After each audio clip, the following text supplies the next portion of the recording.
క్రిష్ దర్శకత్వంలో రూపొందుతున్న బాలయ్య ప్రతిష్టాత్మక 100వ చిత్రం గౌతమిపుత్ర శాతకర్ణి రిలీజ్ కి సన్నద్ధమవుతోంది. ఈ మధ్య పోస్ట్ ప్రొడక్షన్స్ తో పాటు విఎఫ్ఎక్స్ పనులు కంప్లీట్ చేసుకున్న ఈ చిత్రం తాజాగా సెన్సార్ ఫార్మాలిటీస్ ను ముగించుకుంది. ఈ చిత్రానికి సెన్సార్ బోర్డు U/A సర్టిఫికెట్ ఇవ్వడంతో పాటు సినిమా అవుట్పుట్ చాలా బాగా వచ్చిందని యూనిట్ ని చప్పట్లతో సత్కరించారు. కేవలం 8 నెలల సమయంలో ఈ చిత్రాన్ని విజువల్ వండర్ గా తెరకెక్కించిన డైరెక్టర్ క్రిష్ ని బోర్డు మెంబర్స్ ప్రశంసలతో ముంచెత్తారు.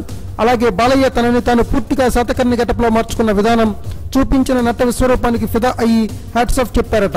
ఈ చిత్రం విజువల్ ట్రీట్ లా ఉంటుందని, గ్రాఫిక్స్ అదిరిపోయే రేంజ్ లో ఉందని, హాలీవుడ్ ని తలపించే విధంగా ఈ సినిమా అద్భుతంగా వచ్చిందని సెన్సార్ టాక్. గతంలో ఇచ్చిన ఇంటర్వ్యూలో క్రిష్ చెప్పినట్లుగానే ఈ చిత్రం బాలయ్య కెరీర్ లో మైలురాయిగా నిలిచిపోవడంతో పాటు తెలుగు ప్రజలు గర్వించదలిగేలా ఉందని సెన్సార్ కితాబు ఇచ్చినట్లు తెలిసింది. ఈ చిత్రాన్ని చూసేందుకు కూడా సెన్సార్ సభ్యులు ఎగబడ్డారట.